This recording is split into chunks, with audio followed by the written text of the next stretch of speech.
Le second livre des Chroniques, chapitre 15. L'Esprit de Dieu fut sur Azaria, fils d'Oded, et Azaria alla au-devant d'Asa et lui dit « Écoute-moi, Asa, et tout Juda et Benjamin. L'Éternel est avec vous quand vous êtes avec lui. Si vous le cherchez, vous le trouverez. Mais si vous l'abandonnez, il vous abandonnera. Pendant longtemps, il n'y a eu pour Israël ni vrai Dieu, ni sacrificateur qui enseignât, ni loi. Mais au sein de leur détresse, ils sont retournés à l'Éternel, le Dieu d'Israël. Ils l'ont cherché et ils l'ont trouvé.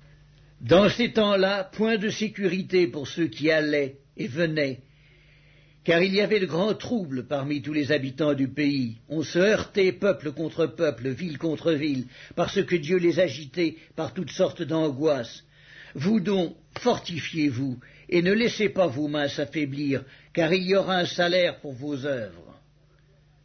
Après avoir entendu ces paroles et la prophétie d'Oded, le prophète, Asa se fortifia et fit disparaître les abominations de tout le pays de Juda et de Benjamin, et des villes qu'il avait prises dans la montagne d'Éphraïm, et il restaura l'autel de l'Éternel qui était devant le portique de l'Éternel. Il rassembla tout Juda et Benjamin, et ceux d'Éphraïm, de Manassé et de Siméon, qui habitaient parmi eux, car un grand nombre de gens d'Israël se joignirent à lui lorsqu'ils virent que l'Éternel son Dieu était avec lui. Ils s'assemblèrent à Jérusalem le 3e mois de la 15e année du règne d'Asa. Ce jour-là, ils sacrifièrent à l'Éternel, sur le butin qu'ils avaient amené, 700 bœufs et 7000 brebis. Ils prirent l'engagement de chercher l'Éternel, le Dieu de leur père, de tout leur cœur et de toute leur âme. Et quiconque ne chercherait pas l'Éternel, le Dieu d'Israël, devait être mis à mort, petit ou grand, homme ou femme. Ils jurèrent fidélité à l'Éternel à voix haute, avec des cris de joie et au son des trompettes et des cors. Tout Juda se réjouit de ce serment, car ils avaient juré de tout leur cœur, ils avaient cherché l'Éternel de plein gré, et ils l'avaient trouvé, et l'Éternel leur donna du repos de tous côtés.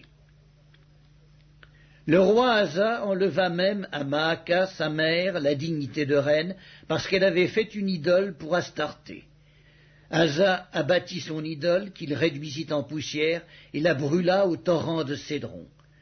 Mais les hauts lieux ne disparurent point d'Israël, quoique le cœur d'Asa fût entier à l'Éternel pendant toute sa vie.